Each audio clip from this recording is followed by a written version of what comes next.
Bismillahirrahmanirrahim. Assalamualaikum warahmatullahi wabarakatuh. Alhamdulillah, alhamdulillah, summa alhamdulillah.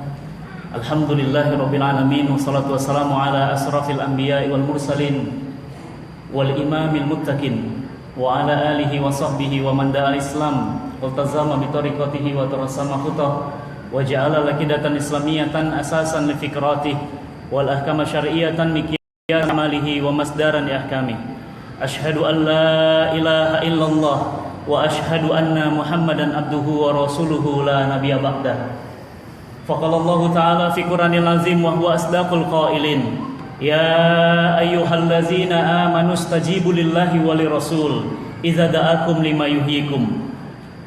Alhamdulillah, alhamdulillah, summa alhamdulillah.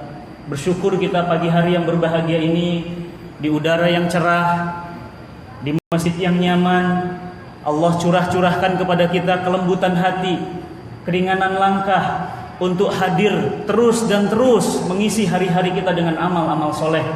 Karena kita tahu pasti bahwa kita semua yang hadir di sini, bahkan yang tidak hadir di sini, semua pasti akan kembali kepada Allah Subhanahu wa taala. Maka alangkah meruginya kita jika hari-hari kita, detik-detik waktu kita buang sia-sia. Karena semua waktu yang terlalu berlalu tidak mungkin kembali, tidak mungkin bisa dibeli. Maka pada pagi hari ini alhamdulillah Masjid As-Saff Istiqomah sudah sangat luar biasa mengupayakan agar umat ini terus dan terus semakin memahami Islam, semakin mencintai Islam, bahkan sama-sama ingin diatur hidupnya oleh Islam. Salawat serta salam tersurah limpah kepada junjungan kita Nabi Allah Muhammad sallallahu alaihi wasallam. Kita rindu bertemu dengannya, kita rindu syafaatnya dikala harta, tahta dan kuasa kita tidak lagi mampu menjadi penolong kita.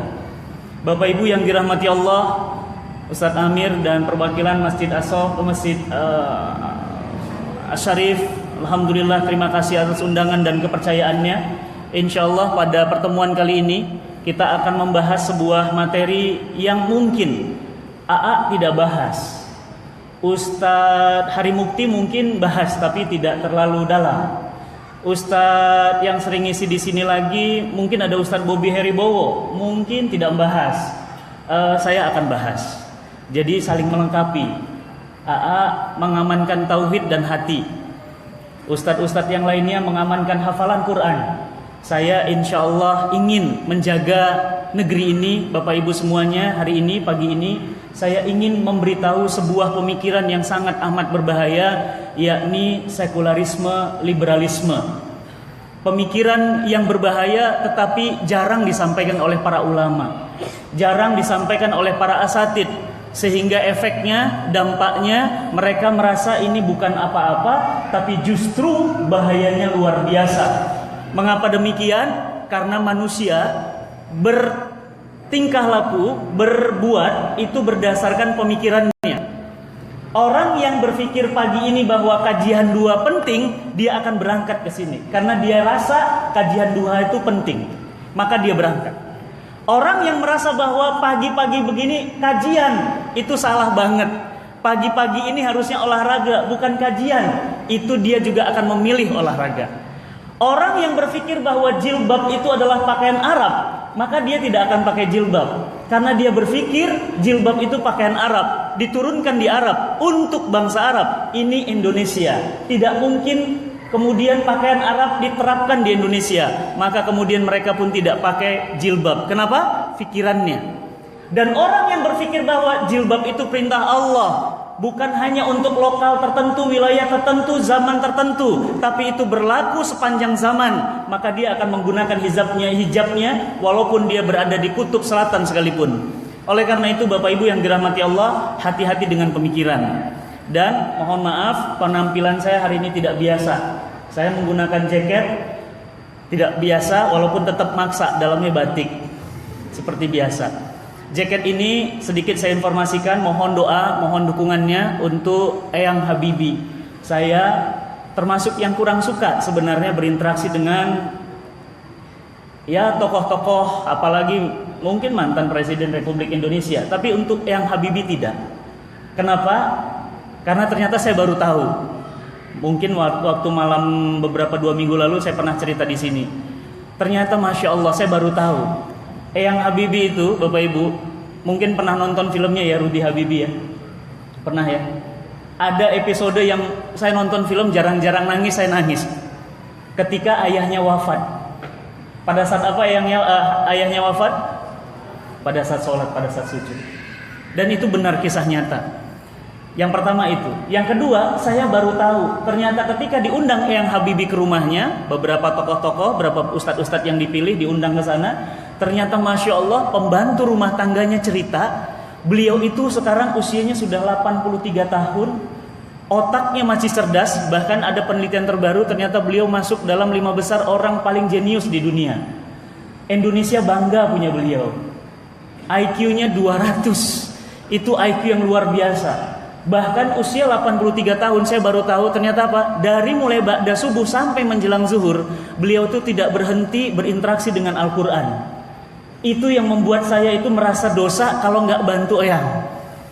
Yang kedua, ternyata saya juga baru tahu karena acaranya diadakan di rumahnya, pembantunya cerita, Ustadz mohon maaf saya cerita sedikit ya, saya pembantu rumah tangga di sini, tolong cerita ke istri Ustadz. Kenapa Bunda Ainun almarhumah itu sepanjang hidupnya itu tidak pernah tidur kecuali suaminya tidur di luar.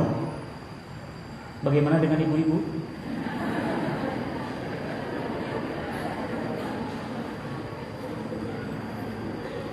Jadi saya tanya sama pembantu rumah tangganya, loh terus kalau misalnya Eyang belum tidur gimana? Ya pokoknya nggak tidur. Pokoknya kalau suaminya belum tidur, betul-betul hikmat, betul-betul membaktikan diri kepada suami. Suami tidur, baru istri tidur. Bakti luar biasa. Pantaslah kalau kemudian kesetiaan, kehormatan dan kemuliaan yang didapatkan karena cocok. Bagaimana suami kita, tergantung begitulah istri kita. Kama tudanu tuddan, kata pepatah bahasa Arab. Bagaimana kamu diperlakukan, begitulah kamu juga memperlakukan. Subhanallah. Ternyata saya baru tahu sebegitunya. Sampai-sampai mengabdi pada suami. Kalau suami belum tidur, pokoknya kerjain apa aja sampai suami tidur. Nahan ngantuk. Dan lama-lama jadi kebiasaan. Suami tidur, baru dia bisa tidur. Bagi saya sebuah kehormatan, beliau punya impian besar membangun pesawat R80. Sebuah pesawat dengan teknologi mutakhir untuk Indonesia. Dan beliau pernah diminta negara-negara maju untuk buat pesawat, beliau menolak. Beliau hanya mau untuk Indonesia. Bahkan kita tahu Jerman pernah melamar beliau menjadi Menteri Teknologi Jerman, dia pun menolak. Dia balik ke Indonesia, tapi di negeri ini mohon maaf, beliau kurang dihargai. IPTN proyeknya ngangkrak, CN235 nggak jelas namanya, N250 tidak jelas namanya. Maka saya mohon izin, saya menggunakan jaket ini bagi Bapak Ibu yang ingin memiliki jaket ini, beli dengan harga donasi. 700.000 dapat jaket. Masa jaketnya mahal banget? Kayaknya di pinggir jalan 300.000. Bukan jaketnya yang mahal, bahkan tidak mahal karena semua keuntungannya recehan memang, tapi untuk sebuah mimpi besar yang bernama R80. Mudah-mudahan Allah Subhanahu wa taala bisa merealisasikan, kita semuanya bisa merealisasikan seizin Allah Subhanahu wa taala mimpi Eyang Habibie sebelum beliau wafat. Semoga Allah Subhanahu wa taala memberkahi negeri ini dengan anak-anak generasi terbaiknya. Amin ya rabbal alamin. Bapak Ibu yang dirahmati Allah, saya hari ini pagi ini insya Allah akan membahas tentang liberalisme dan turunan-turunan pemikirannya. Ya, sedikit saya jelaskan kenapa pemikiran ini berbahaya. Karena pemikiran inilah yang hari ini mempengaruhi umat Islam di seluruh Indonesia, bahkan seluruh dunia. Baru-baru ini ada pemikiran ya dari Profesor Dr. Musdah Mulia. Mohon maaf, beliau adalah salah satu guru besar UIN. Saya sebut nama, kenapa saya sebut nama? Supaya waspada. Bukan gibah, tapi untuk menunjukkan bahwa orang ini harus diwaspadai. Apa kata Profesor Dr. Hajah Musdah Mulia? LGBT itu boleh dalam pandangan Islam. Karena di dalam Quran tidak dilarang orientasi seksual. Yang dilarang itu adalah kalau kita tidak takwa. Jadi walaupun homo, walaupun lesbi, boleh. Yang penting takwa. Ini pernyataan beliau. Kemudian pernyataan beliau lagi apa? Sekolah-sekolah Islam itu lebih berbahaya daripada sekolah-sekolah Islam itu melahirkan gerakan-gerakan terorisme. Ya. Kemudian apalagi pernyataan Guntur Romli, dalam sebuah pernyataan dia katakan apa? Kita harus ya memaparkan, menjelaskan manfaat dari Islam substantif. Apa itu Islam substantif? Substantif itu yang penting isi. Jadi makna dari Islam itu yang penting, bukan simbol, bukan jilbab, bukan sholat. Inti sholat apa? Kata beliau. Ya, inti sholat mengingat Allah. Oh, jadi kalau sudah mengingat Allah tidak perlu sholat. Itu ajarannya sekularisme. Nanti saya jelaskan dari mana akar masalahnya. Kemudian gimana? Kemudian mereka berkata bahwa inti puasa apa? Menahan hawa nafsu, menahan diri. Maka apa? Kalau kita sudah bisa menahan hawa nafsu, menahan diri, berarti tidak wajib puasa. Inti berjilbab apa? Agar menutup aurat, wanita terlindungi, begitu. Kalau wanita sudah terlindungi, kalau wanita sudah aman, telanjang bulat juga nggak apa-apa, kata mereka. Ini pemikiran-pemikiran Islam substantif. Ujung-ujungnya substansi. Yang penting apa? Yang penting isi, nggak penting kulit. Bahaya nggak kira-kira, Bu? Bahaya. Akhirnya apa? Ya kita nggak sholat. Ya kita nggak pakai hijab. Kenapa? Yang penting isi. Kenapa? Yang penting isi. Allah memerintahkan yang penting isinya, bukan kulitnya. Ya. Jadi apa? Yang penting isi. Zakat intinya apa? Mensucikan harta, membersihkan, membagi, berbagi. Ya sudah. Kalau sudah berbagi, sudah suci, tidak perlu bayar zakat. Masya Allah. Agama. Terakhir dia katakan apa? Agama itu intinya apa? Supaya manusia teratur, supaya manusia tidak rusak, begitu? Berarti kalau sudah teratur dan tidak rusak, berarti tidak perlu agama. Pantas hari ini kolom KTP itu insya Allah agama yang bukan agama, bahkan budaya pun bisa masuk nanti sebentar lagi di kolom KTP, dan itu sudah disetujui oleh MK. Oleh karena itu Bapak Ibu yang dirahmati Allah, sebelum saya cerita panjang, saya cerita dulu tentang sejarah sedikit. Nggak usah terlalu dalam, yang penting sekedar tahu sejarah sekularisme. Ya. Allah Subhanahu wa taala berfirman, kullu ummatin ajal, likulli ummatin ajal. Setiap umat itu ada ajalnya. Ya. Jadi masa-masa bangsa-bangsa tertentu ada ajalnya. Ketika Romawi berkuasa, sekarang sudah tidak berkuasa.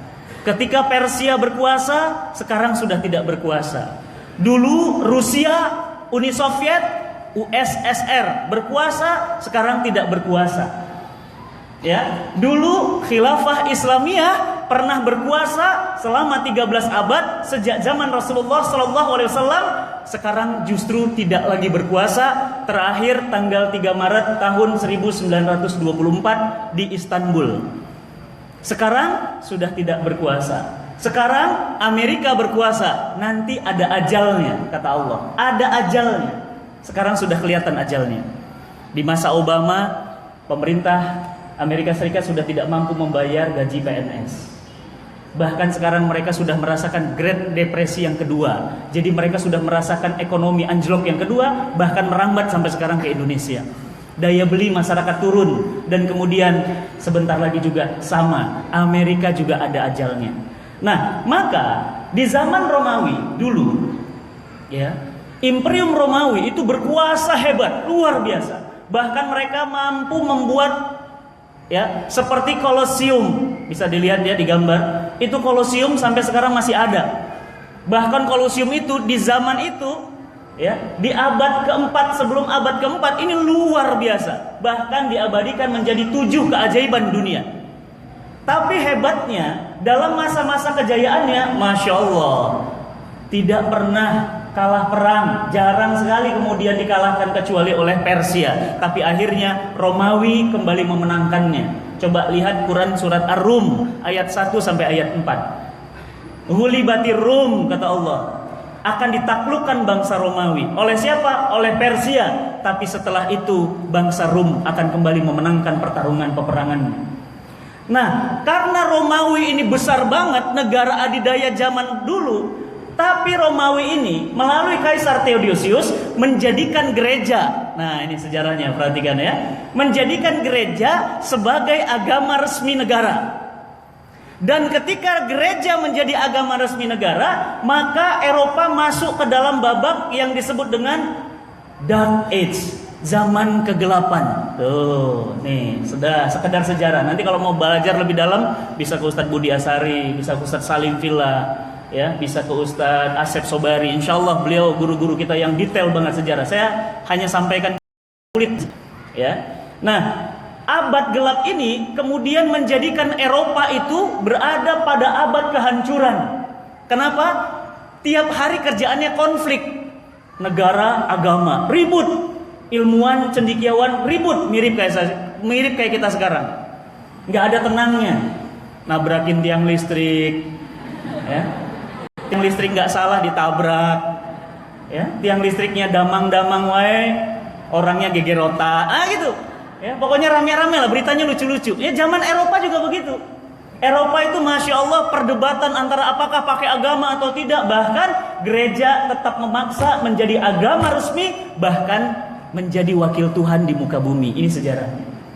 Nah, maka abad kegelapan ini muncullah berbagai macam apa yang disebut dengan tingkatan-tingkatan masyarakat di Eropa. Ada yang namanya bangsawan, ada yang namanya rohaniawan, ada yang namanya cendekiawan, dan ada yang namanya kaum buruh atau pekerja. Kenapa ada penggolongan-penggolongan seperti ini? Efek dari abad kegelapan di Eropa. Jadi bangsawan ya bangsawan, ya kelas bawah. Jangan harap kelas bawah akan jadi bangsawan, atau rohaniawan jadi cendekiawan, nggak bisa. Rohaniawan adalah rohaniawan gereja, dan kemudian bangsawan adalah bangsawan. Nah, maka berlakulah hukum, ya, di Eropa yang kemudian mereka sebut a deo rex, ya, a regel lex. Apa itu? Raja oleh Tuhan, hukum oleh raja. Nah, berarti apa? Berarti resmilah negara menjadi wakil Tuhan di muka bumi melalui gereja. Jadi gereja ada di balik dominasi raja, kaisar. Maka apapun yang dilakukan oleh raja legal. Kenapa? Itu dilakukan oleh perintah Tuhan. Siapa yang melawan perintah raja berarti melawan perintah Tuhan. Ini sejarahnya. Maka kemudian kalau kita lihat, maka di abad Eropa ini, masa kegelapan, terjadilah abad kegelapan di aspek politik. Ya, dominasi politik didominasi oleh gereja. Gereja sangat berhak mengatur seluruh kehidupan, meskipun gereja tidak mampu menjawab problematika manusia.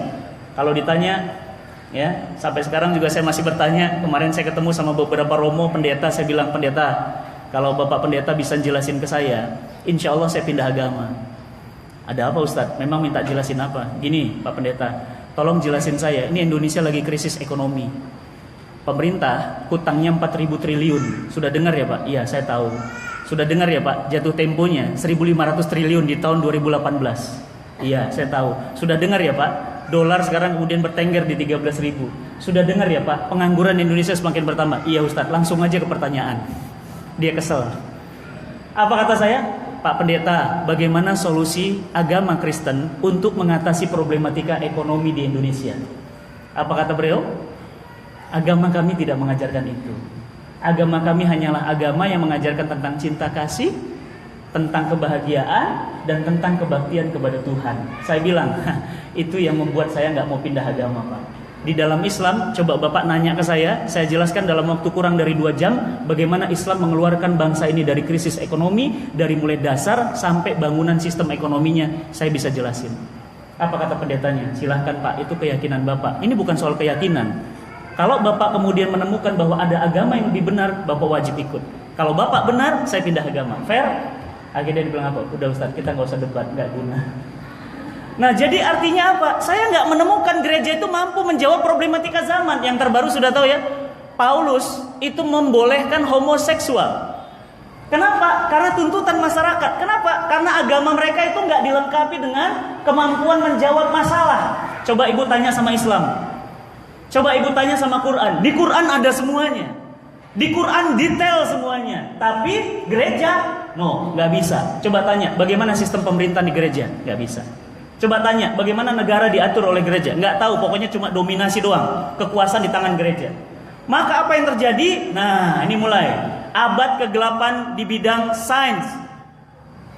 Gereja meyakini bahwa bumi itu tetap tidak bergerak. Bahkan bumi ini yang disebut dengan pusat tata surya menurut gereja. Dari mana? Ada dalilnya.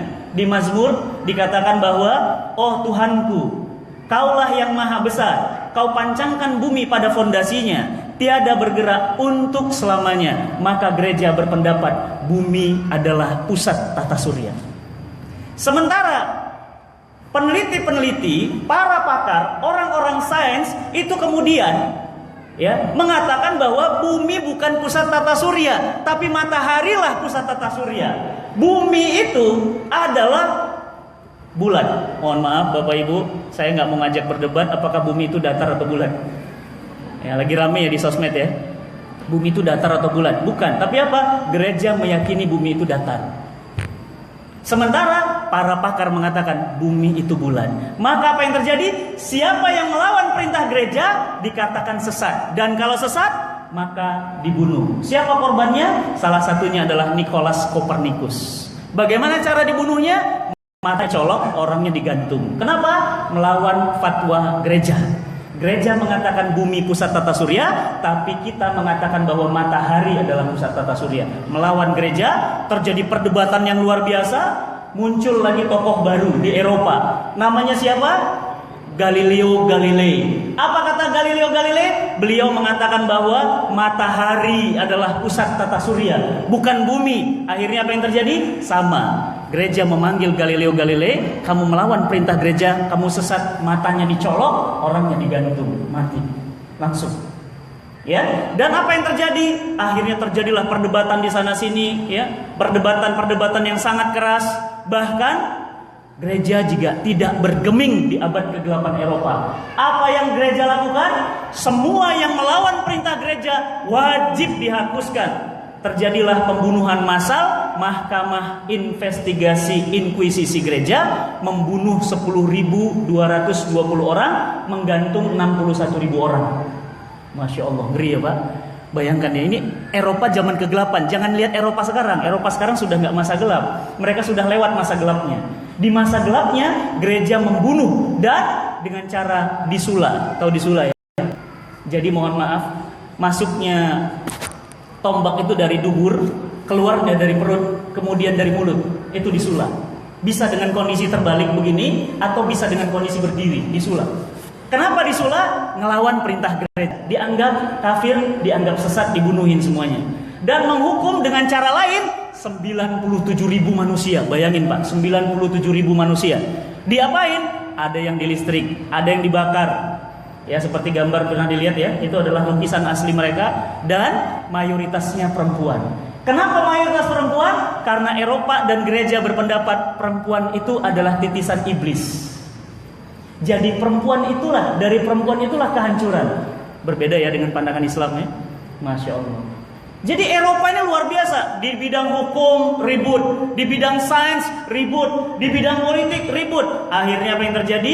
Bahkan mereka menjadikan wanita itu warga kelas 2. Bahkan wanita itu mereka harus merasakan sakit pada saat melahirkan. Ingat, yang menemukan anestesi di abad ke-15 itu umat Islam. Diharamkan oleh gereja. Kenapa? Karena nggak sempurna ibadah sakitnya. Jadi kalau yang namanya melahirkan harus merasakan sakit. Ya, jadi kalau nggak sakit belum melahirkan namanya. Jadi nggak boleh pakai anestesi. Nah, maka kemudian ya muncullah gerakan. Nah, ini dia. Gerakan apa? Gerakan menentang dominasi gereja. Karena gereja itu di Eropa terlalu dominan. Maka muncullah gerakan total masyarakat, gantung raja terakhir dengan usus pendeta yang terakhir. Wah, ini luar biasa nih Eropa. Ribut, berantem antara bangsawan, intelektual, rohaniawan, dan semuanya berantem, ribut. Intinya apa? Intinya satu pertanyaan. Apakah agama harus digunakan atau agama harus dipisahkan? Nah, kita mulai masuk. Kalau agama dipisahkan,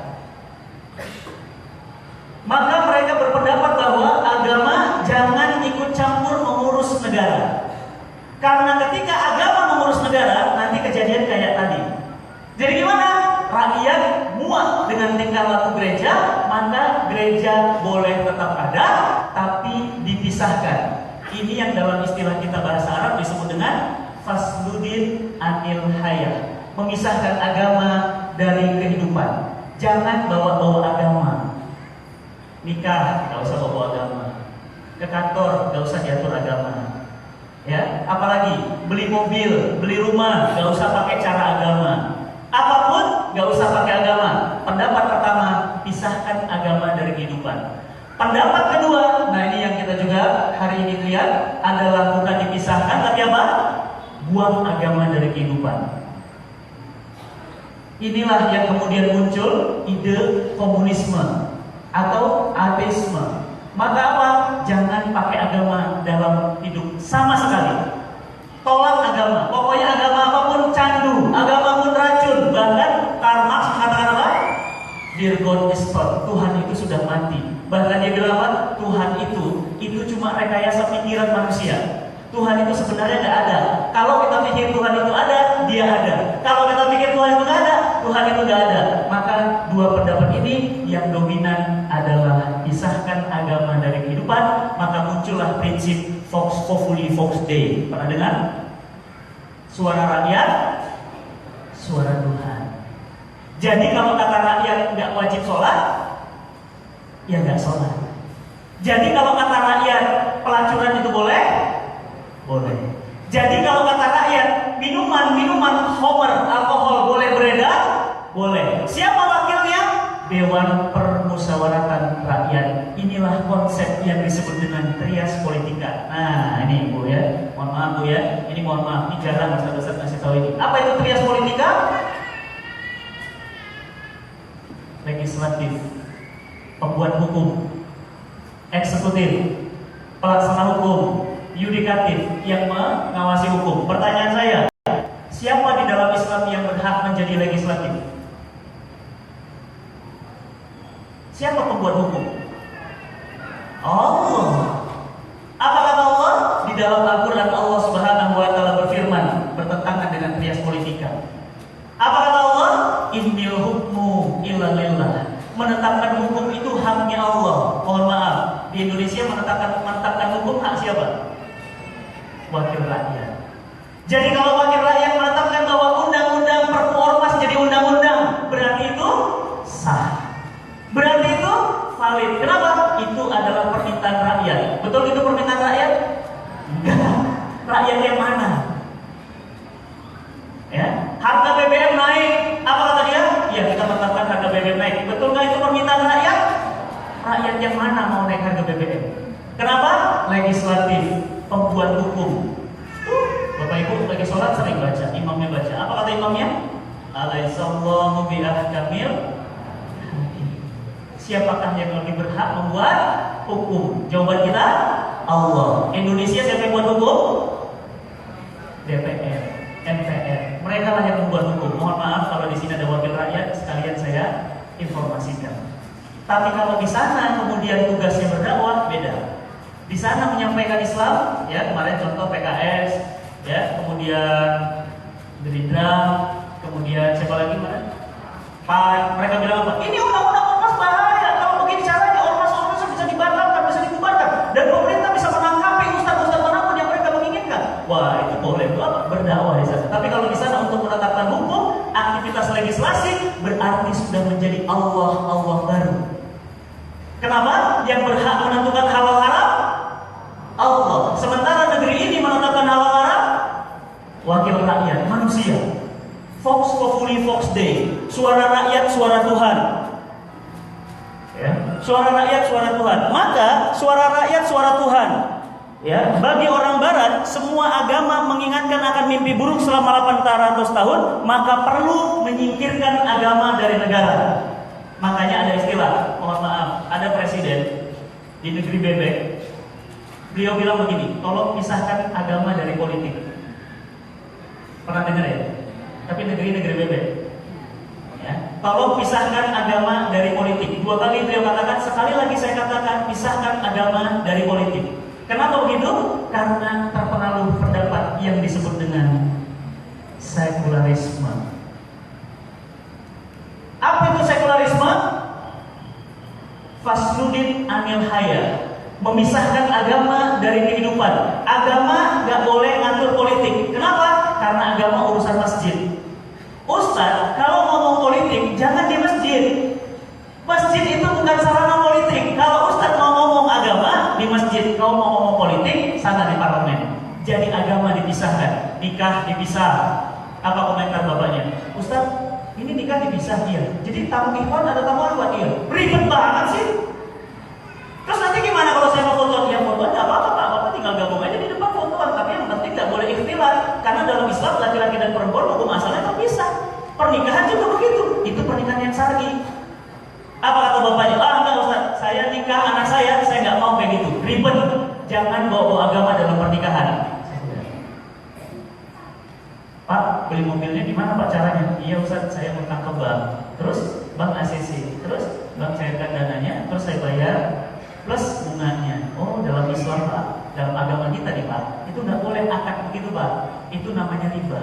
Oh, pinjam meminjam yang ada bunganya riba. Oh gitu Ustaz ya. Terus gimana dong? Udah terlanjur dibeli. Ah Ustaz mah agama ribet. Jadi gimana? Tolong jangan bawa agama dalam urusan jual beli mobil. Bapak sudah sekuler. Mirip kayak orang Eropa zaman dulu. Kenapa? Karena trauma dominasi gereja. Bu, pakai hijab. Ya, kantor. Apa kata bos di kantor? Mbak, sini. Kenapa? Tolong hijabnya jangan lebar-lebar begini ya. Ini kantor kita kantor multinasional corporate, ya. Karena multinasional corporate ini baju begini-begini nggak boleh. Apalagi kalau ibu sampai pakai cadar, itu tidak sesuai dengan kultur corporate kita. Pak, ini kewajiban Pak. Ini agama kita, agama Bapak juga mewajibkan saya seperti ini bajunya. Enggak, itu bukan agama saya, itu agamanya Mbak. Terus gimana?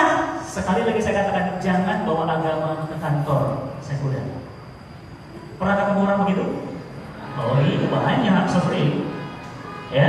Kemudian gimana? Indonesia memungut pajak. Saya bilang, Mas, di dalam sistem ekonomi Islam nggak ada yang namanya pajak doribah. Doribah itu nol. Maka sumber pemasukan negara dalam Islam bukan doribah, bukan pajak. Bahkan ada hadis dari Rasulullah SAW, laknat Allah kepada yang memungut pajak. Awas Pak, spot jantung Pak. Laknat Allah kepada yang memungut pajak. Kenapa? Dalam Islam tidak boleh pajak-pajakan. Kenapa? Memang tidak ada dalil untuk memajak-majakin. Ada, itu pun kondisi dalam keadaan negara darurat dan dipungut hanya dari orang kaya saja.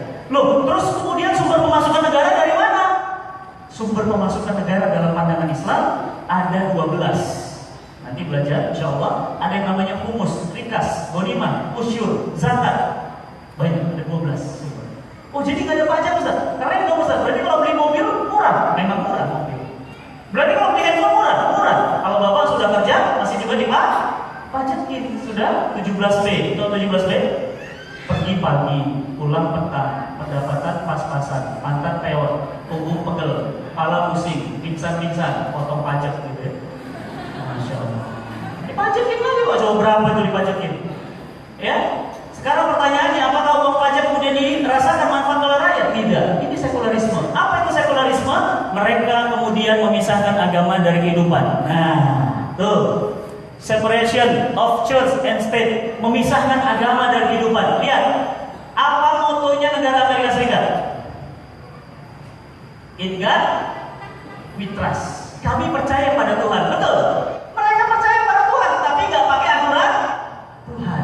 Kenapa? Sekuler. Coba lihat negeri-negeri lain, sama? Sama. Ketika diangkat sumpah jabatan pakai apa? Quran. Demi Allah, aku bersumpah. Coba lihat, perhatikan baik-baik. Qurannya taruh di samping, kanan atau depan? Di belakang. Iya, demi Allah aku bersumpah. Lihat hadis Rasulullah SAW. Apa kata Rasul? Jika Al-Quran kalian taruh di depan kalian, menjadi imam kalian, menjadi pendukung kalian, menjadi panduan kalian, maka Al-Quran akan membimbing kalian ke surganya Allah. Tapi jika Al-Quran kalian taruh di belakang kalian, di punggung kalian, maka Al-Quran akan mendorong kalian ke neraka jahanam. Hadis riwayat Imam Ahmad dan Bukhari. Masya Allah. Ya, jadi Quran dipakai cuma apa? Demi Allah. Tapi kemudian ketika berhukum, nggak pakai hukum Allah. Masya Allah. Sekarang saya tanya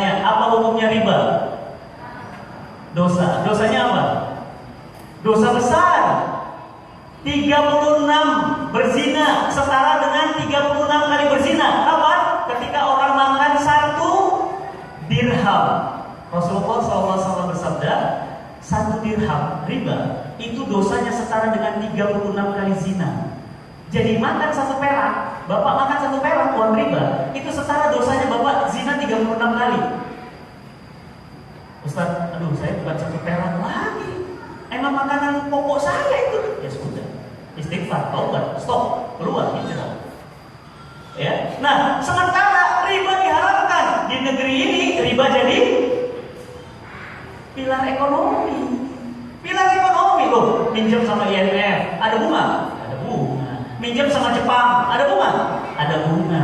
Rakyat minjem, maaf, negara minjem kepada rakyatnya, apa namanya? Obligasi. Apa itu obligasi? Bapak Ibu punten, ingin cepat kaya? Ingin cepat kaya?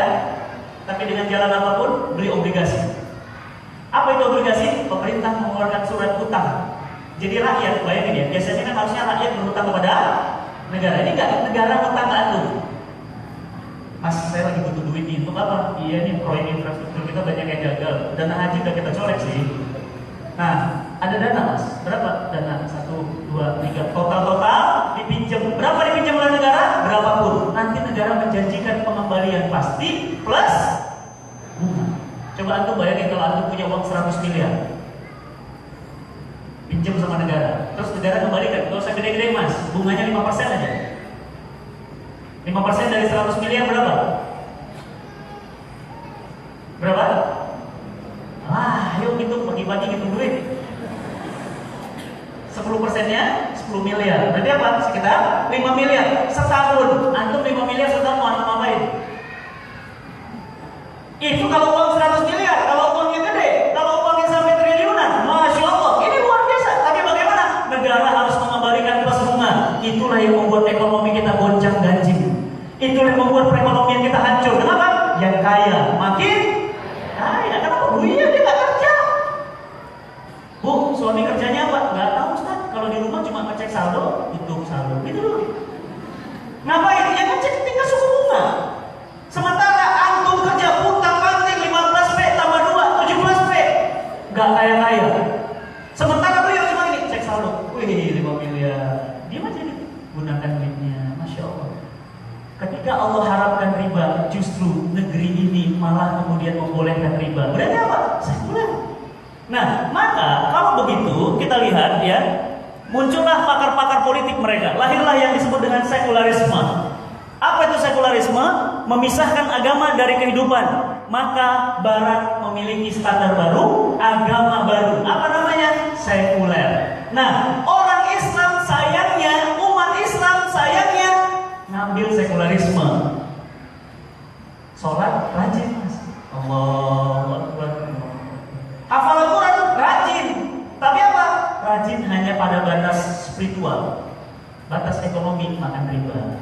Batas pemerintahan demokrasi. Ini namanya apa? Sekuler. Apa itu sekuler? Memisahkan agama dari kehidupan. Agama parsial-parsial, tidak kafah. Padahal Allah memerintahkan kita, ya ayyuhalladzina amanu dkhulu fi silmi kafah wa la tattabi'u khutuwati syaitan innahu lakum aduwwun mubin. Maka Bapak Ibu yang dirahmati Allah, muncullah kemudian gagasan demokrasi. Nah, ini mohon maaf sedikit saya jelaskan ya. Demokrasi itu apa? Demokrasi itu adalah dari rakyat, oleh rakyat, untuk rakyat. Adalah pemerintahan, konsep pemerintahan yang mengatur rakyat, untuk rakyat, mengambil hak Tuhan untuk membuat hukum, lalu menyerahkannya pada suara terbanyak. Faktanya terbukti? Tidak. Banyak bohongnya. Kenaikan BBM atas nama demokrasi, pemenangan pemilu atas nama demokrasi. Ternyata apa? Tidak benar. Ternyata demokrasi ini akarnya adalah sekularisme. Maka Bapak Ibu yang dirahmati Allah, kalau kita lihat, nah pemikiran-pemikiran yang berdiri di atas sekularisme inilah pemikiran-pemikiran liberal. Nah, jadi dasar dari semuanya adalah sekularismenya ini. Ya. Ini jarang dibahas soalnya. Dalam membahas politik, mereka membahas politik politik, mereka memberikan solusi namanya demokrasi. Makanya demokrasi itu paling anti sama syariah. Makanya kalau ada orang memperjuangkan syariah apa? Bertentangan dengan demokrasi. Gitu-gitu. Ya. Kalau ada orang ingin agar hukum diterapkan, hukumnya hukum Islam bertentangan dengan demokrasi. Kenapa? Pilarnya adalah sekuler, memisahkan agama dari kehidupan. Dalam bidang perempuan, mereka mengeluarkan solusi yang namanya feminisme. Nah, ini hati-hati, Bu. Ya, hati-hati saya jelaskan. Ya, apa itu feminisme? Gerakan perempuan yang ingin laki-laki dan perempuan setara, tidak ada beda. Kalau laki-laki bisa angkat barbel, perempuan juga bisa. Kalau laki-laki bisa main bola, perempuan juga bisa. Kalau laki-laki bisa tinju, perempuan juga bisa. Kalau laki-laki bisa berantem, perempuan juga bisa. Kalau laki-laki pulang malam, perempuan juga bisa tidak pulang-pulang. Itu yang terjadi sekarang, coba lihat. Ya, bahkan di beberapa rumah tangga saya dengar miris. Kenapa? Kepala rumah tangga bukan laki-laki lagi, tapi istrinya. Kenapa? Gajinya lebih tinggi. Kenapa feminisme ini berbahaya? Yang merupakan turunan dari pemikiran sekularisme. Bayangkan, feminisme itu, bayangkan mereka mengatakan Al-Quran itu tidak sesuai dengan prinsip-prinsip sekularisme, prinsip-prinsip feminisme. Apa dia bilang? Contoh, kan kita harus setara nih. Sementara di dalam Quran bilang apa? Ar-rijal qawwamuna 'alan nisa, bertentangan dengan feminisme. Jadi laki-laki bukan jadi pemimpin saja, perempuan juga bisa jadi imam sholat. Maka nggak usah heran ya, di Amerika sudah mulai ada ya gerakan yang perempuan ini menjadi imam sholat. Makmumnya laki-laki, makmumnya makmum. Ada bu jamaah saya, masya Allah, saking pinginnya diimamin sama suami karena suaminya kerja di Qatar, jarang pulang, duitnya banyak, masya Allah. Tapi saking pinginnya diimamin sama suami, suaminya nggak bisa baca Quran, nggak bisa imamin sholat, istrinya jadi imam, suaminya jadi makmum. Kenapa? Ya itu prinsip bahwa wanita itu juga bisa memimpin. Bahkan feminisme itu juga berbahaya. Contohnya apa? Mereka mengecam yang namanya waris. Apa kata dia? Itu nggak setara. Masa laki-laki dapat 2, perempuan dapat 1? Bertentangan dengan prinsip kesetaraan.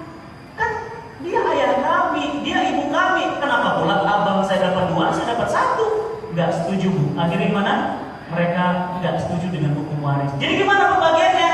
50-50. Padahal dalam Quran sudah jelas, ayatnya fix bahwa anak laki-laki itu mendapatkan 2 bagian dari anak perempuan. Apalagi feminisme mengecam Al-Quran. Apa kata feminisme? Al-Quran itu jahat, Al-Quran itu gak adil, Al-Quran itu kejam, Al-Quran itu zolim. Ada bab, yang bab ini bapak-bapak suka banget, ibu-ibu gak suka. Langsung ketawa. Bab apa itu? Poligami. Bagi orang feminis apa katanya? Itu bab yang paling kurang ajar. Kenapa? Laki-laki boleh nikah 4 perempuan, laki-laki boleh, perempuan enggak. Bu, pertanyaan saya, ibu mau? Malam Senin Bobi, malam Selasa Doni datang, malam Rabu Doni, malam Kamis Joni. Hamil, anak siapa? Anak bareng-bareng, sahamnya saham bareng-bareng. Kalau dia anak perempuan, wali nikahnya siapa? Bareng-bareng. Terus kemudian nanti pengantin laki-laki megang tangan siapa? Tangan bareng-bareng. Ini gak jelas. Dan memang mereka ini kaum feminis gak paham karakter laki-laki dan perempuan. Allah membolehkan poligami itu dengan catatan-catatan tertentu. Fa in khiftum alla ta'dilu fawahidah.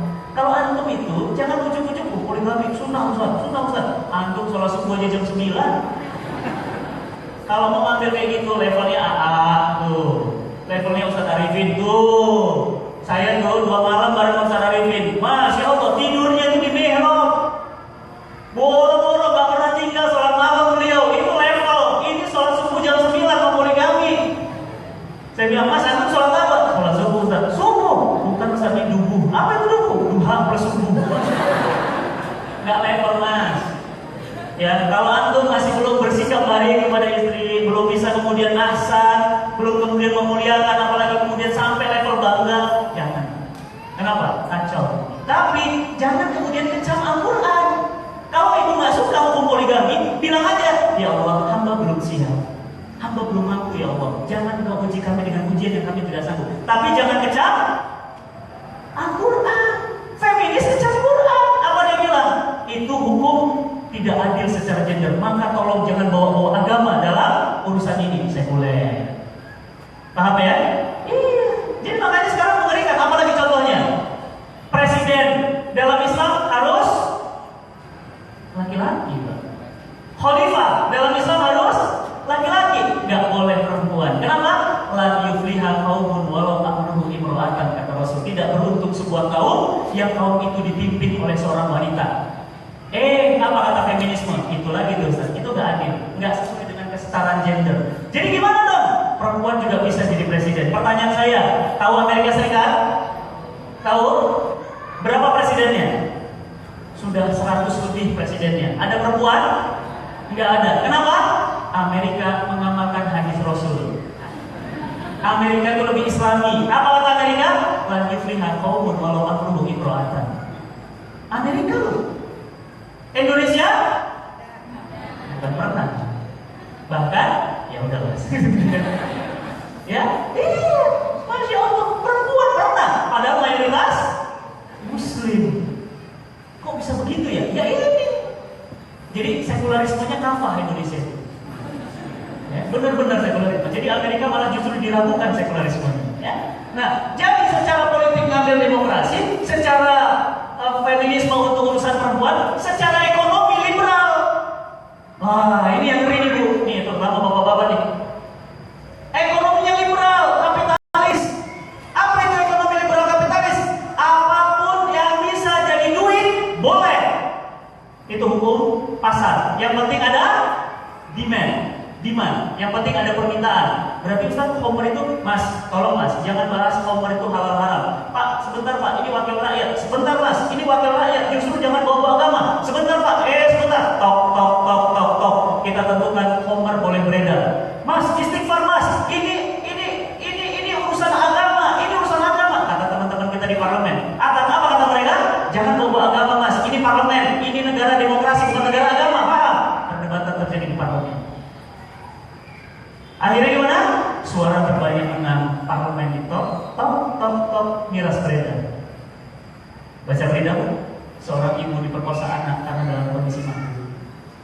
Seorang kakak diperkosa oleh suaminya, diperkosa oleh ayahnya dalam kondisi mati. Kenapa? Homer itu, kalau riba itu kena 4. Yang makan, yang saksi, yang mencatat, yang memberi dalam hadis Rasulullah. Homer itu 10. Berarti Ustaz lebih ngeri Homer. Kenapa? Yang minum, yang nuang cuma gini doang. Coba tolong keluarkan, tuang.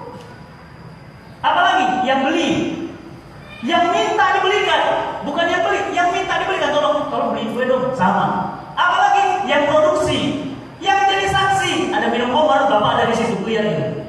Kena Pak. Homer lebih ngeri, tapi di negeri ini Homer boleh. Kenapa? Sistem ekonomi liberal kapitalisme. Mau bisnis apa Mas? Mas, kalau mau bisnis yang cepat kaya, bisnis apa? Ayo, yang orang bisnis. Mau cepat kaya, bisnis apa?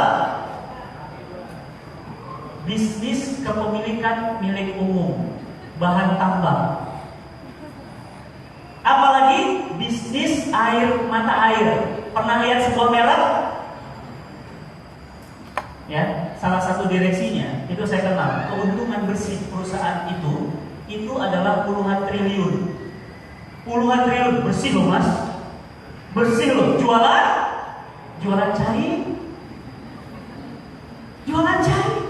Keuntungannya apa? Tiap tahun mencatatkan keuntungan 2 digit triliun. Kenapa bisa cepat kaya? Kapitalisme liberal. Apa?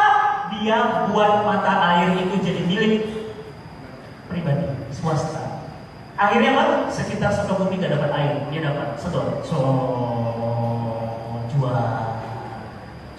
minyak, jual, dapat dapat emas, sedot. Dari tahun berapa? Dari tahun 1965, kontraknya barusan diperpanjang sampai 2045. Mau cepat kaya, kuasai tambang. Kenapa? Karena tambang itu milik umum, tapi dimiliki individu. Pak, duitnya antum unlimited, Pak. Padahal apa kata Rasulullah SAW? Nah, itu kan bertentangan lagi. Apa kata Rasul?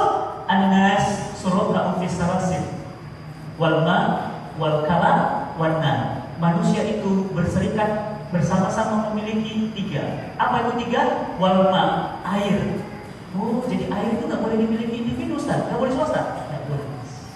Air itu harus dimiliki oleh negara, dikelola oleh negara, diberikan kepada rakyat dengan semurah-murahnya, bahkan gratis. Berarti sesuai dong dengan pasal 33 Undang-Undang 45. Sesuai. Lalu siapa yang injak-injak undang-undang?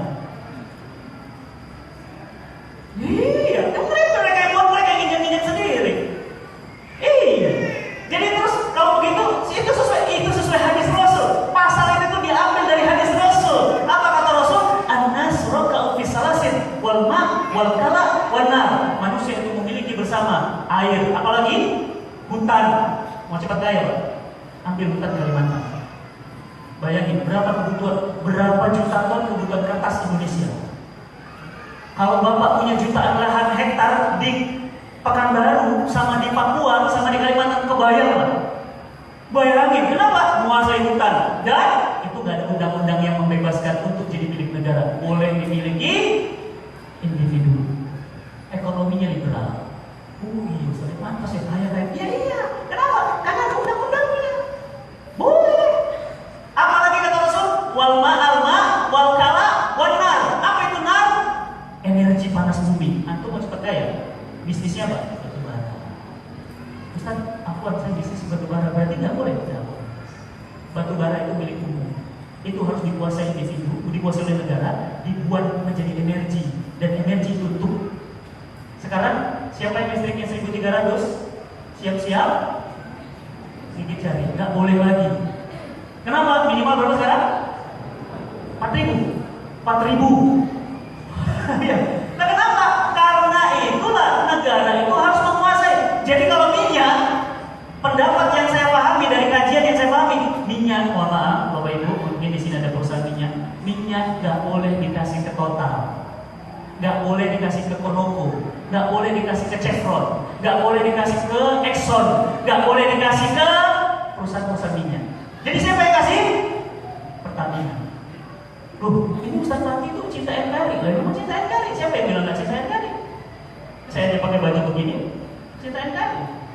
Pertamina loh. Harus Pertamina loh. Ustaz, berarti kalau perusahaan-perusahaan kayak Total, Chevron itu mitra Pertamina. Dia cuma adalah perusahaan asing yang digaji oleh Pertamina untuk bantu kelola, bukan kuasai. Itu. Oh gitu. Berarti konsepnya udah benar dong. Iya. Berarti yang harusnya kaya siapa? Pertamina. Saya lama di Kuala Lumpur, Petronas, Twin Tower itu gedung punyanya Petronas. Kenapa? Karena perusahaan-perusahaan minyak asing di negara Malaysia dibatasin. Siapa yang paling dominan? Petronas. Makanya tidak memungkinkan individu kaya raya. Di Indonesia bisa, mohon maaf ya, ada cepu. Antum punya duit, beli blok. Blok apa? Blok minyak. Bayangin Mas, cedot jadi bensin berapa ton bensin kebutuhan per hari. Kaya Mas, pantesan ya kaya makin kaya. Iya, kenapa? Ekonominya liberal. Kalau antum jangan sama dengan dagang bakso. Dagang bakso kapan kayanya? Ya, saya punya teman yang punya warung SS. Ya, warung SS tuh ya. Spesial sambal, Masya Allah. Satu hari omsetnya itu 4 miliar. Cabangnya ada 80 cabang, karyawannya ada 4.000 karyawan. Ya, Masya Allah, omsetnya 4 miliar sehari. Berarti kalau sebulan berproduksi, berarti 120 miliar omsetnya sebulan. Kalau misalnya jangan 10% saja berapa? 12 miliar sebulan. Gaji siapa itu?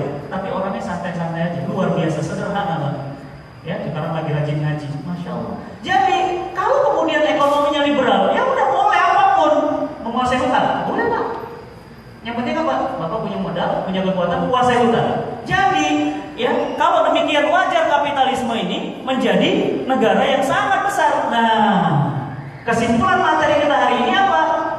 Barat itu itu bangkit karena meninggalkan agamanya. Kenapa meninggalkan agama sekarang Eropa bisa bangkit? Karena agamanya anti kemajuan. Paham? Garis bawahi. Paham? Garis bawahi. Kenapa Barat bisa maju sekarang? Karena nggak bawa-bawa agama. Kenapa umat Islam mundur? Karena justru meninggalkan agamanya. Kebalikan. Yang tahu dari mana? Sejarah membuktikan. Semenjak umat Islam memegang kuat agamanya, berpegang teguh dengan agamanya, mereka memimpin dunia. Tapi semenjak kemudian agama ini dicampakkan, kita terpuruk, jatuh dengan posisi yang sangat memalukan. Sekarang kita menjadi bangsa yang dihinakan. Jumlah kita berapa? 2 miliar. Menyelesaikan masalah Palestina aja kita nggak selesai-selesai. Padahal penduduk Israel berapa? Cuma 20 juta. Coba malunya kita. Nih Rohingya, saya kemarin baru ngantar bantuan ke ACT. Apa ACT? Ustaz, itu berita 3 hari dibantai musnah 2000 orang itu valid Ustaz. Kami menyaksikan sendiri bagaimana kampung itu dibakar, manusia itu ditendangin, dipukulin. Itu benar Ustaz. Saya bilang Masya Allah. Jumlah kita berapa? 2 miliar. 2 miliar gak mampu ngadepin tentara Myanmar. Masya Allah. Kenapa? Ya ini, karena kita meninggalkan agama. Barat justru maju. Kenapa Barat maju? Karena agamanya anti kemajuan. Dikit-dikit gak boleh bertentangan dengan prinsip ini. Kamu kafir, sesat, sulam. Kamu bertentangan dengan prinsip agama, colok matanya. Islam enggak begitu. Ya, enggak pernah coba baca sejarah. Pernah enggak tentang pendapat Islam colok matanya? Enggak pernah. Enggak pernah. Jadi, maka satu lagi yang saya ingat, dalam bidang agama, inilah yang keluar bidang agama. Ini kan sekularisme, bidang politik, demokrasi, di bidang perempuan, feminisme, di bidang ekonomi, liberal, di bidang agama. Maka keluarlah yang namanya dalam bidang ibadah akidah, ini namanya sinkretisme. Nah, ini Bapak Ibu harus tahu sedikit ya. Ini jarang dikasih tahu. Apa itu sinkretisme? Pluralisme, menyamadudukan semua agama. Apa pemikiran mereka? Pemikiran mereka semua agama sama.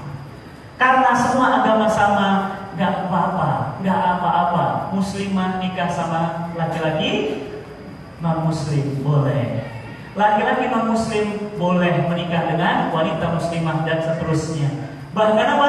Tidak boleh ada istilah kafir kepada orang-orang kafir. Kenapa? Karena 3 agama ini satu Tuhan.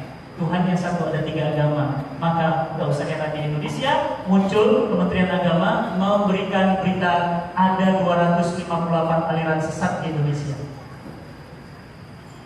Ya Allah, banyak banget. Kenapa banyak? Karena dibiarkan subur. Kenapa subur? Karena sekuler. Gak usah bawa-bawa agama, biar aja. Mau beragama silahkan. Ada, saya pernah cerita ya, ada aliran sesat Pak di Makassar, sholatnya telanjang bulat. Jangan dibayangin. Sholatnya Masya Allah. Imamnya telanjang, makmumnya telanjang, masuknya lari-lari dari tempat wudhu telanjang. Begitu selesai sholat, diwawancara sama media, ditanya, Mas, kenapa sholatnya telanjang? Ya, dikabur-kaburin gitu Pak. Kemudian apa katanya? Ya, karena kita datang ke dunia telanjang dan kita juga pulang telanjang. Sok bijak banget ya. Bagus tuh wawancara nanya, loh, kalau misalnya kita telanjang begitu, pertanyaannya kan sholat ini diajarkan oleh Rasul. Apakah Rasul pernah dalam sebuah riwayat Rasul sholat telanjang? Ya memang nggak pernah sih, itu kan di zaman Rasul. Coba bayangin, orang sholat telanjang.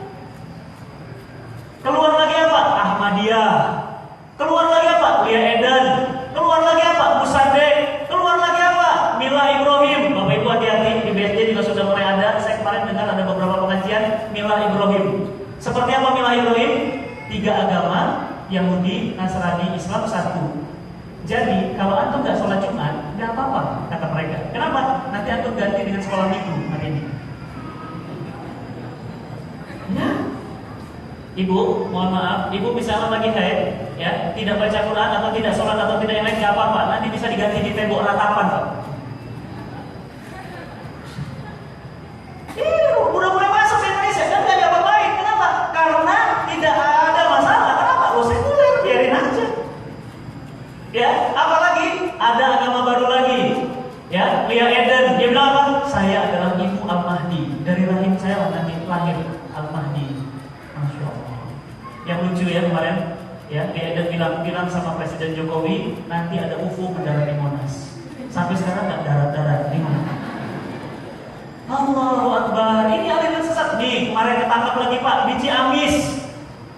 Di Ciamis sholat semua azan pakai bahasa Sunda. Allahu Akbar, Allahu Akbar.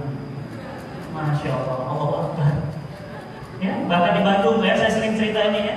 Ada tangkap Pak Nabi baru, namanya Pak Cecep alaihissalam. Saya bilang ya kalau bohong itu yang pintar gitu. Nabi itu semua Timur Tengah. Adam, Nuh, Soleh, Ibrahim, Lut, Ismail, semua Timur Tengah. Gak ada Nabi itu Sunda, apalagi Bandung. Gak ada. Siapa namanya? Cecep alaihissalam. Cecep. Istrinya berapa Pak? Istrinya 9. Kok bisa 9? Dia mentafsirkan ayat tentang pernikahan poligami itu kan gini. Fankihu ma tabalakum minan nisa. Nikahilah wanita itu. Fankihu ma tabalakum minan nisa. Masna wa sulasa wa ruba. 2 tambah 3 berapa? Berapa? 5 tambah 4 9. Keren ya tafsirnya.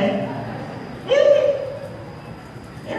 Jadi di bidang pemikiran agama aliran sesat muncul di mana-mana. Jadi ini puncaknya, ini sebabnya semuanya. Maka kalau kemudian kita tetap mempertahankan ini, berarti kita akan menjadikan negeri ini hancur. Kenapa? Karena kita mencampakkan Allah dan Rasulnya. Baca Quran surat At-Toha ayat 124. Allah Subhanahu wa taala berfirman, "Wa man a'rada an dzikri fa inna lahu ma'isyatan dhanka wa nasruhu yaumal qiyamati a'ma." Barang siapa yang berpaling dari Al-Qur'an, maka bagi mereka penghidupan yang sakit. Lihat Pak sekarang. Matahari Mall sebagian sudah mulai tutup. Debenhams tutup, Lotus tutup, 7-Eleven tutup, banyak perusahaan-perusahaan yang sudah anjlok bangkrut. Pengangguran di mana-mana, kehidupan makin susah. Inilah akibat mencampakkan Al-Qur'an. Oleh karena itu Bapak Ibu yang dirahmati Allah, kalau Barat bangkit justru karena meninggalkan agamanya, Islam justru akan bangkit ketika kita sesuai dengan agama kita. Maka Bapak Ibu yang dirahmati Allah, 2/3 dunia sekarang itu dilanda oleh kemiskinan. Kenapa? Karena kejahatan sistem ekonomi kapitalisme. Bahkan pendapatan 20% orang terkaya di dunia sama dengan pendapatan 80% orang dunia. Bayangin. Jadi ini yang namanya apa? Saya 1%. Pernah ingat nggak demo besar-besaran di Amerika? Saya 1%. Apa maksudnya saya 1%? 1% kekayaan orang di Amerika mampu menguasai dunia seluruhnya. Kenapa? Sistem ekonomi liberal. Indonesia juga begitu kan? Yang terkaya berapa? Cuma 10 orang. Si Anu ini kuasa berapa? Sekian ribu triliun. Kenapa? Coba lihat bisnisnya apa? Tambang. Bisnisnya apa lagi? Bank. Bisnisnya apa lagi? Penerbangan. Bisnisnya apa lagi? Satelit. Bisnisnya apa lagi? Gitu. Dan boleh menguasai apapun. Kenapa? Liberalisme. Manusia rakus. Apa kata Rasulullah SAW? Manusia itu walaupun diberi gunung, isinya gunung emas, tidak akan berhenti sebelum mulutnya disumpal dengan tangan. Luar biasa. Oleh karena itu Bapak Ibu yang dirahmati Allah, maka hari ini marilah sama-sama kita belajar dari semua kejadian-kejadian ini, dan kita belajar bahwa liberalisme yang merupakan akar pemikiran dari sekularisme adalah akar pemikiran dari semuanya, ini disebarluaskan oleh sekelompok orang. Mohon maaf, tolong hati-hati. Inilah yang lagi diperjuangkan oleh komunitas yang namanya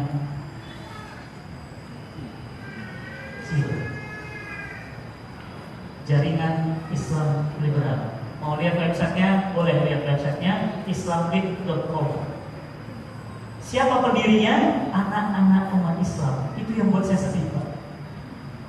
Saudara sendiri, satu selimut. Namanya siapa? Ulil Absor Abdallah. Namanya siapa? Gunawan Muhammad. Namanya siapa? Namanya lagi Guntur Romli. Namanya siapa? Lutfi Saukani. Ini mereka. Apa tujuan mereka? Mengokohkan sekularisme di Indonesia. Dapat dana dari mana? Dari USA. Dapat dari mana? Dari Perancis, dari mana-mana. Untuk apa? Untuk memperjuangkan tegaknya sekularisme di Indonesia, sehingga ekonominya liberal, sehingga feminisme, sehingga demokrasi tetap bertahan, sehingga agamanya sinkritis, aliran sesat banyak. Ini kerjaan ini. Jadi di balik layar, behind the gun, ini orang-orangnya. Mohon maaf, saya perkenalkan. Kalau kemudian nanti ada di jalan, jangan dipukul, jangan dibunuh. Tapi ngapain? Ajak diskusi. Itu dia Ustaz. Masalahnya saya diskusi sama dia, saya tertarik pemikiran dia. Nah ini. Iya juga ya, benar ya kan? Iya, coba pikirin Mas. Ya, coba pikirin, kita ini nggak perlu berislam, ini Islam Nusantara, Mas. Itu ustaz-ustaz yang lagi rame-rame di YouTube itu, apalagi yang banyak-banyak jenggot, itu Islam Timur Tengah. Loh, terus Islam Nusantara gimana? Islam asli Nusantara, jilbab di Islam Timur Tengah. Jadi Islam Nusantara gimana? Pakai kemben. Itu diskusi mereka begitu. Terus gimana lagi? Mereka bilang, Mas, Islam itu ada macam-macam, ada Islam tradisional, ada Islam moderat, ada Islam ini. Jadi dipotong-potong begitu. Bahkan yang terbaru sudah dengar ya? PPM UIN mengeluarkan sebuah riset. Ditemukan sebuah riset, nggak tahu surveinya dari mana, survei sepihak. Apa katanya? Ustadz-ustadz paling radikal di Indonesia. Nomor 1, Habib Rizik. Nomor 2, Felix Yao. Ya elah, Felix Yao matanya aja sipit lah. Melihat orang gak berani ngotot dibilang radikal. Allahu Akbar, saya kenal kecilnya. Saya yang membimbing beliau di awal-awal. Radikal gimana? Yang ketiga siapa? Ustaz Tengku Zulkarnain, kena. Yang keempat saya lupa siapa lagi. Kemudian ustaz-ustaz yang moderat. Ustaz-ustaz yang moderat. Ustaz moderat dilanggar dengan ustaz radikal. Siapa ustaz moderat? Agim. Siapa lagi? Yusuf Mansur. Siapa lagi? Wah, banyak lah tokoh-tokoh yang bawah yang moderat mereka sebut. Jadi rekomendasi mereka apa? Salah satu pusat moderat apa? Ulil Absar Abdallah, keluar namanya. Kan lucu ya? Mereka yang buat survei, mereka yang buat nama. Akhirnya apa? Rekomendasi mereka. Jangan undang ustaz-ustaz liberal, ustaz-ustaz radikal ke masjid-masjid Anda. Undang ustaz-ustaz moderat. Itu apa maksudnya? Itu yang dimaksud dengan politik belah bambu. Yang satu diinjak, yang satu diangkat. Untuk apa? Untuk pecah belah kita. Apa hubungannya? Saya kan dekat sama AA. Nggak ada masalah. Saya sama Ustaz Yusuf Mansur dekat banget.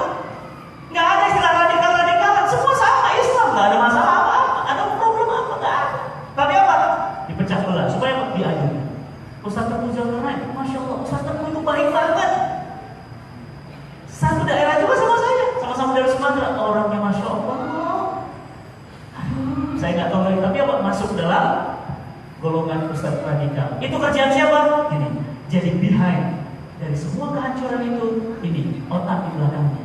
Jadi Bapak Ibu yang dirahmati Allah, ini yang ingin saya sampaikan pada pagi hari yang berbahagia ini. Apa yang harus kita lakukan? 1. Nah ini. Mulai saat ini umat Islam harus ngaji yang namanya kajian pemikiran Islam. Dan inilah yang hari ini umat Islam masih minus. Rata-rata pengajian bahasa apa? Sabar, ikhtiar, tawakal, ajal, rizki. Jarang ngaji bentuk pemikiran seperti pada pagi hari ini. Jarang. Padahal kalau kita ingin berbenturan dengan pemikiran seperti ini, kita harus punya pemikiran yang kuat. Maka apa? Pemikiran melawan pemikiran. Mantap. Insya Allah mereka akan terkalahkan. Tapi apa? Kita jarang. Saya rekomendasi boleh ya. Kalau mengaji pemikiran Islam yang bagus itu, ya Ustaz Bahtiar Nasir, saya rekomendasi. Yang kedua Ustaz Adin Arnas, Ustaz Adian Husaini, bagus. Itu kajian-kajian pemikiran Islam. Jadi kalau ada beliau, saya sarankan kejar. Ya, untuk apa? Untuk belajar pemikiran Islam. Karena apa? Manusia terdiri dari 2, pemikiran dan perasaan. Kalau antum ngajinya cuma perasaan aja, makanya Ustadz itu rata-rata senang banget kalau jamaah sampai nangis, ketawa. Kenapa? Perasaan. Tapi pemikiran nggak disentuh. Padahal pemikiran ini penting. Pemikiran lah yang menentukan tingkah laku manusia. Sayangnya ini pula materi yang minim di masyarakat. Kenapa? Karena dasarnya umat Islam juga malas. Makanya katanya guyon, pernah ada pameran otak di dunia. Di seluruh dunia kumpulin otak. Ada box, bening, ada otak kecil keriput. Pas dilihat otak kecil keriput, pas dilihat benderanya, oh Jepang. Pantes ya, keriput banget kecil. Allahu Akbar, hebat Jepang, luar biasa teknologinya. Maksimal gunain otak. Begitu lihat lagi box sebelah, agak gede otaknya, agak mulai keriput, ya, jelek bentuknya. Pas dilihat, Jerman. Pas dilihat lagi boxnya, ada otak bening, masih bersih, ya, bulat lagi. Pas dilihat, ya, jauh sendiri. Malas mikir, kalau udah materi agak berat-berat mikir langsung. Aduh, gimana sih? Malas mikir. Padahal coba baca Quran. Apa kata Quran? Quran seringkali ngomong apa? Afala taqilun, afala tatafakkarun, ya ulil albab, ya ulil absar. Apa artinya? Tidakkah kalian berpikir? Tidakkah kalian pernah memikirkan? Tidakkah kalian mau memikirkan? Itu artinya apa? Al-Quran sangat mengajak kita untuk, dan sayangnya ini yang kurang. Yang kedua, saran saya agar tidak teracuni oleh pemikiran-pemikiran liberalisme ini. Yang pertama, kajian pemikiran. Yang kedua, tidak ada lain dan tidak ada yang bukan. Berarti apa? Negara harus membubarkan gerakan ini. Bahkan kalau boleh dibilang, ini yang namanya kegentingan yang memaksa. Amin. Jadi undang-undang ormas itu sebenarnya bukan untuk HTI, MMI, atau yang lainnya, tapi apa? Untuk kecil. Jadi harusnya negara membubarkan ini, karena dialah yang kerusakan, dia yang membuat Indonesia itu jadi berantakan. Maka harusnya negara menangkap tokoh-tokohnya, membubarkan ini. Tapi sayang negara justru disupport dan saling mensupport. Kenapa? Ini dibesarkan oleh negara. Jadi negara justru membesarkan kerusakan kepada dirinya sendiri. Zohara fasad fil barri wal bahri bima kasabat aydin nas. Telah nyata kerusakan di langit dan di bumi karena jahatnya tangan-tangan manusia. Oleh karena itu Bapak Ibu yang dirahmati Allah, solusi yang kedua dan solusi yang ketiga tentu kita bermohon pada Allah Subhanahu wa taala, kita berdoa, maka mudah-mudahan Allah Subhanahu wa taala menijabah doa kita dan mengeluarkan negeri ini dari kerusakan, yakni negeri ini terbebas dari prinsip-prinsip sekularisme. Ini yang ingin kami sampaikan, semoga bermanfaat. Yang benar hanya datang dari Allah, yang salah kami tempatnya. Assalamualaikum warahmatullahi wabarakatuh. Waalaikumsalam warahmatullahi wabarakatuh. Bapak Ibu dan jamaah yang dimuliakan Allah Subhanahu, menarik sekali pembahasan dari Ustaz Fatih Karim. Kayaknya tidak cukup satu pertemuan Ustaz. Nanti kita insya Allah akan agendakan kembali. Mudah-mudahan Ustaz senantiasa diberikan kesehatan dan ada waktu lagi hadir di tempat ini untuk melanjutkan materi yang luar biasa dan membuka pengetahuan kita, karena memang pemikiran seperti ini juga seperti yang disampaikan Ustaz Fatih, bahwa ustaz-ustaz yang hadir di Wisuda Syar'i tentunya di kuliah tua saling melengkapi dalam kajian keilmuan, dan kajian seperti ini juga perlu kita ikuti. Baik Bapak Ibu jamaah sekalian, waktu juga yang memisahkan kita, dan silakan bagi para jamaah yang ingin berinfak. Maaf kami tidak berikan sesi pertanyaan karena waktu sudah habis, karena setelah ini ada kajian hadis dari remaja. Silakan bagi Bapak Ibu jamaah yang akan berinfak sambil kita berzikir. Nanti Ustaz Fatih juga akan menutup kajian ini dengan doa. Baik. Subhanallah, silakan berbaca yang walhamdulillah wajah wala ilaha illallah wallahu akbar. Subhanallah walhamdulillah wala ilaha illallah. Allah SWT memberikan kepada kita sebelum kita berdoa berjamaah, mudah-mudahan lebih mustajabah kita awali dengan membaca sebagian al-Asmaul Husna. Mari kita mulai dari ya Allah.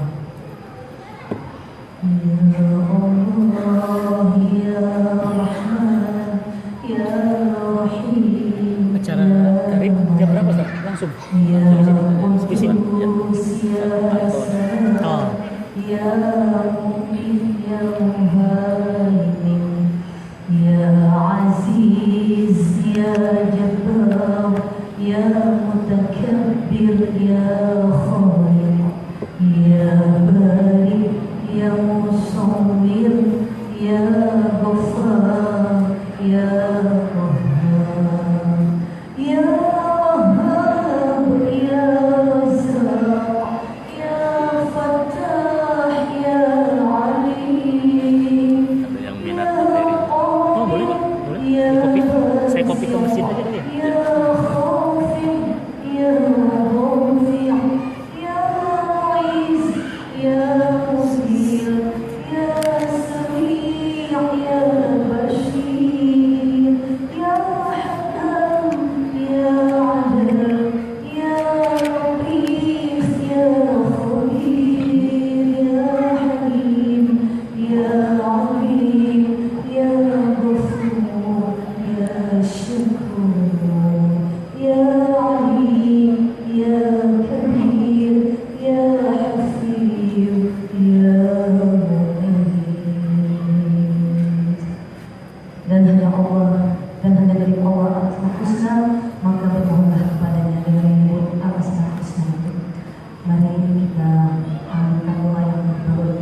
kajian kita ini sempurna dan keberkahannya, maka marilah kita sama-sama menutupnya dengan munajat, dengan bermohon, berdoa kepada Allah Subhanahu wa taala dengan sungguh-sungguh doa. Semoga negeri ini keluar dengan problematikanya yang sangat beragam. Semoga Allah Subhanahu wa taala melembutkan hati penguasa negeri ini, dan penguasa negeri ini kemudian diberikan petunjuk hidayah oleh Allah Subhanahu wa taala agar mengembalikan kehidupan adalah kehidupan yang sejati, yakni kehidupan yang diatur oleh Al-Qur'an. A'udzubillahi minasyaitonir rajim. Bismillahirrahmanirrahim. Alhamdulillahirabbil alamin. Wassalatu wassalamu ala asrafil anbiya'i wal mursalin wa ala alihi wa sahbihi wa sallim. Allahumma rabbana zalamna anfusana wa illam taghfir lana wa tarhamna lanakunanna minal khasirin. Ya Allah, ampunkan dosa-dosa kami ya Allah. Kami sering zalim terhadap diri kami sendiri ya Allah. Kami tahu perkara ini adalah perkara wajib, tapi sering kami tinggalkan, kami abaikan, kami acuhkan. Kami tahu prinsip ini, perkara ini adalah perkara-perkara haram, tapi tetap kami kerjakan, tapi tetap kami lakukan ya Allah. Ampunkan dosa-dosa kami ya Rahman. Ya Allah, andai dosa-dosa kami yang menggunung ini tidak Engkau ampunkan ya Allah, kemana kami memohon pertolongan, kemana lagi kami memohon ampunan ya Allah? Karena sesungguhnya kami yang hadir di sini semuanya pasti akan kembali kepadamu ya Allah. Rabbana ya muqallibal qulub, sabbit qalbi ala ta'atik lidinik. Wahai Allah yang membolak-balik hati kami, tetapkan hati kami dalam ketaatan kepadamu ya Allah. Ya Allah ya musarrifal qulub, sarfil qalbi ala ta'atik lidinik. Wahai Allah yang menggenggam hati manusia, genggam hati kami senantiasa agar taat kepadamu ya Allah. Ya Allah Rabbana hablana min azwajina wa dzurriyyatina qurrata a'yun waj'al lil muttaqina imama ya Allah. Ampunkan dosa istri kami, ampunkan dosa suami kami ya Allah, ampunkan dosa anak-anak dan keturunan kami. Rabbana faghfir lana dzunubana wa liwalidayna warhamhuma kama rabbayana shaghira. Allahumma ya Allah, ampunkan dosa-dosa kedua orang tua kami ya Allah. Jika mereka masih hidup, angkat sakit dari tubuhnya ya Allah, berikan kesehatan yang sempurna ya Allah. Jasa-jasa mereka tidak akan pernah mampu kami membalasnya ya Allah, meskipun kami punya harta sebanyak dunia dan seisinya. Ya Allah ya Rahman Rahimin, andai orang tua kami sudah wafat, lapangkan kuburnya, buka pintu-pintu ampunan untuknya ya Allah. Jadikan kuburnya sebagai taman dari taman-taman surga. Rabbana la tuzigh qulubana ba'da idh hadaitana wa hab lana min ladunka rahmah innaka antal wahhab. Allahumma ya Allah, tahtim alaina fi husnil khatimah wa la tahtim alaina fi su'il khatimah. Ya Allah, kelak kami semua pasti akan merasakan yang namanya wafat. Wafatkan kami dalam keadaan husnul khatimah. Mudahkan kami menghadapi sakaratul maut dan sesudah sakaratul maut, karena kami tahu sakaratul maut itu amat sangat menyakitkan ya Allah.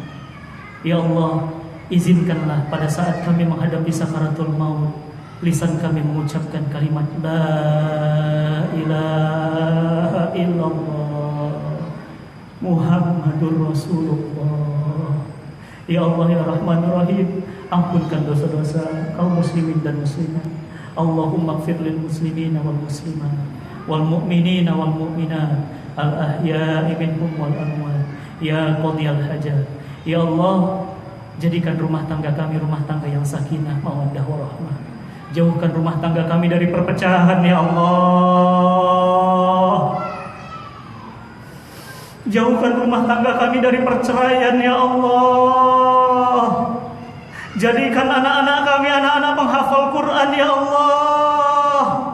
Jadikan keluarga kami keluarga Quran, keluarga yang senantiasa membaca, menghafal, mentadaburi, memahami, mengamalkan, bahkan memperjuangkan Al-Quran ya Allah. Ya Allah ya Rahman Rahimin, jangan kau azab kami karena kami terlupa ya Allah. Jangan Engkau timpakan kepada kami ujian yang kami tidak sanggup mengembannya ya Allah.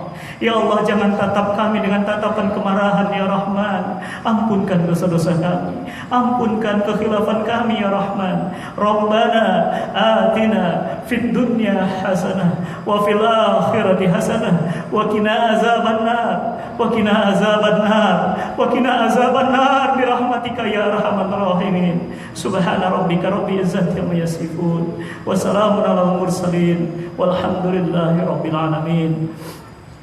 Bapak Ibu yang dirahmati Allah, sebelum ditutup saya mohon izin, mohon doa. Pesantren yang di Bintaro insya Allah Januari akan mulai dibangun. Mohon doanya. Luasnya sekitar 5.000 meter di sektor 9 Jalan Kucica, Blok JF9 nomor 5. Pesantren ini wakaf dari seorang mukmin muhsin yang beliau mewakafkan tanahnya di kawasan Bintaro. Tentu harganya cukup sangat luar biasa mahal. Maka mohon doanya, mohon dukungannya. Pesantren ini insya Allah akan menampung anak-anak dari Sabang sampai Maroke. 10 anak dari tiap provinsi akan masuk, kemudian dibina selama 1,5 tahun menjadi penghafal Quran, kemudian dididik dengan ilmu manajemen leadership, dididik bisnis, kemudian mereka dipulangkan lagi ke daerah masing-masing.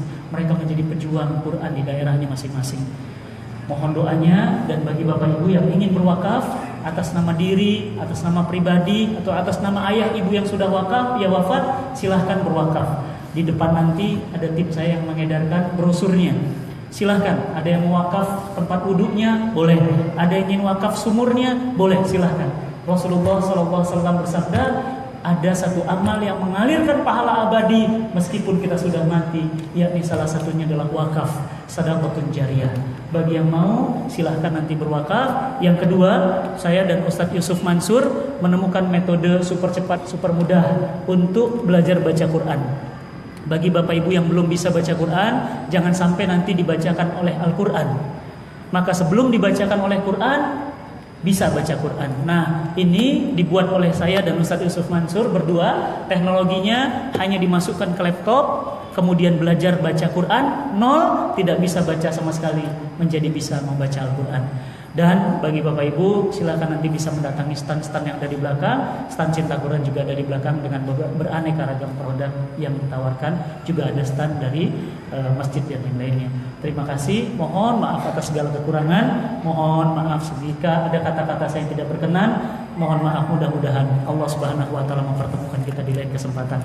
Saling mendoakan, saling mendukung, mudah-mudahan kita senantiasa dalam kebaikan. Assalamualaikum warahmatullahi wabarakatuh.